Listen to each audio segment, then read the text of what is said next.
بسم اللہ الرحمن الرحیم۔ اللہم صلی علی سیدنا و مولانا محمد و آل محمد ولا حول ولا قوت الا باللہ العلی العظیم۔ آج ہم بات کرنے والے ہیں اہل سنت والجماعت حنفی بریلوی فرقے کی، جن کے مفتی اعظم پاکستان ہیں مفتی منیب الرحمان صاحب، اور ان کے عقائد اور نظریات جو ان کی کتابوں میں موجود ہیں آج وہ ہم آپ کے سامنے رکھنے والے ہیں۔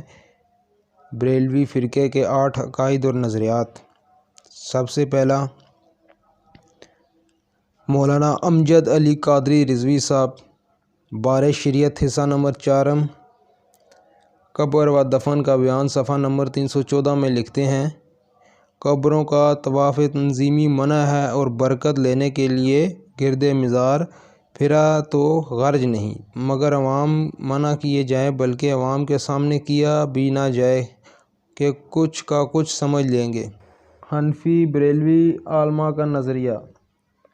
مولانا احمد رضا خان بریلوی ملفوظات حصہ 4 صفحہ 377 میں لکھتے ہیں: جب مجمع ہوا کفار کا مدینے پر کہ اسلام کا قلعہ کر دے، یا غزوہ احزاب کا واقعہ ہے، رب نے مدد فرمانا چاہی اپنے حبیب صلی اللہ علیہ وسلم، حکم ہوا اور جا کافروں کو نیست و نابود کر دے۔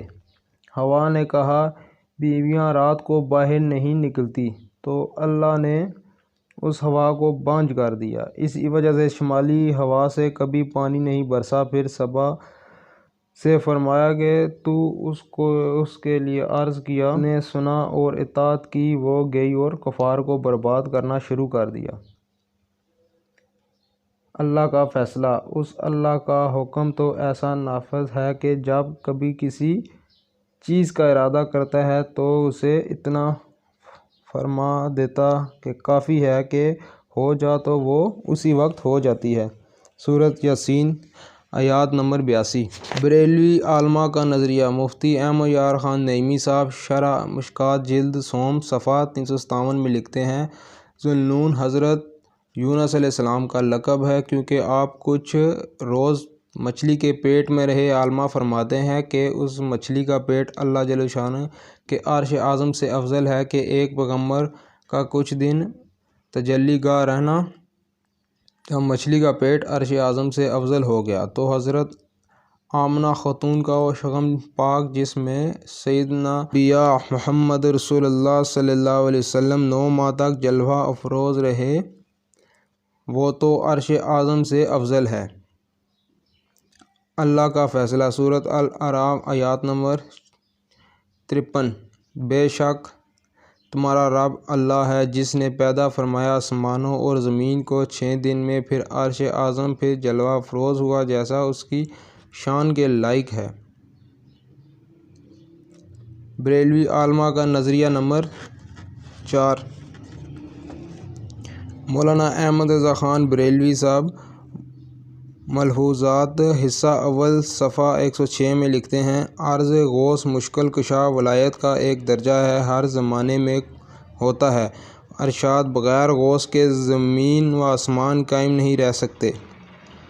اللہ کا فیصلہ۔ بے شک اللہ جل شانہ ہی نے آسمانوں اور زمین کو تھام رکھا ہے، وہ اپنی جگہ سے ٹل نہ جائے، اور اگر وہ ٹل جائے تو پھر اللہ کے سوا کوئی بھی ایک بھی ایسا نہیں کہ ان کو تھام سکے۔ بے شک وہ برداشت کرنے والا، معاف کرنے والا ہے۔ سورۃ الفطر، آیات نمبر 41۔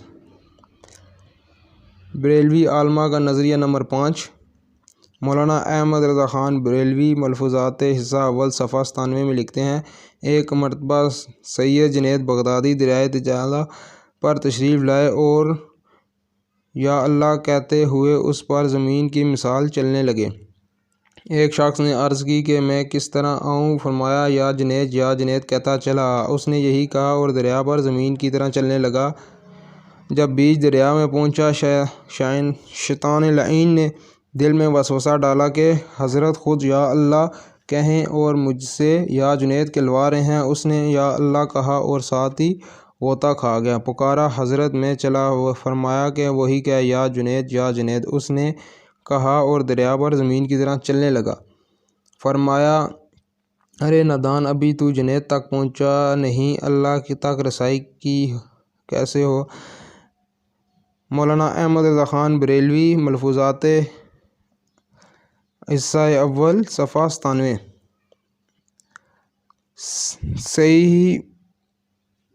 صحیح حدیث جامعہ ترمذی، حدیث نمبر 2516۔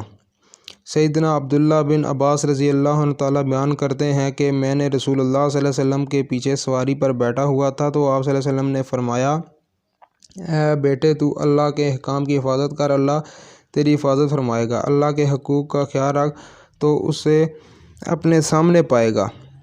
جب تو سوال کرے تو اللہ سے کرنا، اور جب تو مدد طلب کرے تو اللہ ہی سے مدد طلب کرنا، اور جان لے کہ اگر پوری امت بھی جمع ہو کر تجھے کوئی فائدہ پہنچانا چاہے تو نہیں پہنچا سکے گی مگر جو اللہ چاہے، اور اگر پوری امت بھی جمع ہو کر تجھے کوئی نقصان پہنچانا چاہے تو نہیں پہنچا سکے گی مگر وہ جو اللہ چاہے۔ تقدیر لکھنے کے بعد قلم اٹھ کے اور صحیفے خشک ہو گئے۔ بریلوی علماء کا نظریہ نمبر 6۔ اے محبوب، فرما دو کہ میں تم جیسا بشر ہوں۔ اس آیات میں کفار سے خطاب ہوا ہے کہ چونکہ ہر چیز جنس سے نفرت ہے، لہٰذا فرمایا گیا، اے کفار، تو تم مجھ سے گھبراؤ نہیں، میں تمہارے جنس سے ہوں، یعنی بشر ہوں۔ جیسا کہ شکاری جانور کسی آواز نکال کر شکار کرتا ہے، اس سے کفار کو اپنی طرف مائل کرنا مقصود ہے۔ مولانا مفتی احمد نعیمی صاحب، جال حق، صفحہ 145 میں یہ لکھتے ہیں، وحی کا فیصلہ، سورۃ بنی اسرائیل آیات نمبر 48، سورۃ الفرقان آیات نمبر 9۔ اے محبوب صلی اللہ علیہ وسلم، ذرا دیکھو تو یہ گستاخ لوگ آپ کے متعلق کیسی کیسی باتیں بیان کرتے ہیں، سوا گمراہ ہو گے، بس وہ راستہ ہدایت نہیں پا سکیں گے۔ حنفی بریلوی علماء کا نظریہ نمبر 7۔ خواجہ قطب الدین بختیار کاکی، جو خلیفہ تھے خواجہ معین الدین چشتی کے، ایک دفعہ ان کے پاس ایک شخص آیا اور عرض کیا کہ میں مرید ہونے آیا ہوں۔ خواجہ صاحب نے فرمایا، جو آپ کہیں گے کریں گے، آپ یہ شرط منظور ہے تو مرید کروں گا۔ اس نے کہا، جو کچھ آپ کہیں گے وہی کروں گا۔ خواجہ قطب الدین بختیار کاکی نے فرمایا، کلمہ اس طرح پڑھتا ہے، لا الہ الا اللہ محمد رسول اللہ، تو اب ایک بار اس طرح پڑھ، لا الہ الا اللہ چشتی رسول اللہ، جو کہ راز عقیدہ تھا۔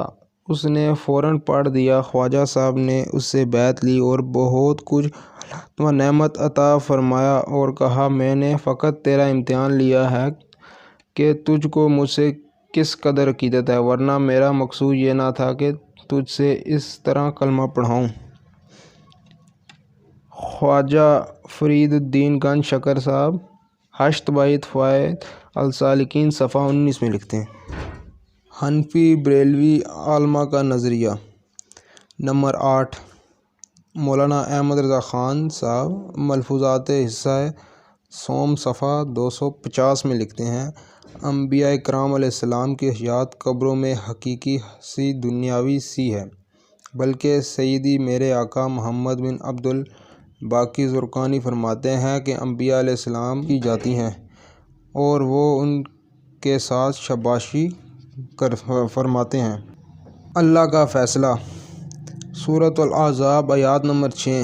ہمارے خاص نبی علیہ السلام مومنوں کی جانوں سے بھی بڑھ کر ان پر حق رکھتے ہیں، مومنوں کی مائیں ہیں۔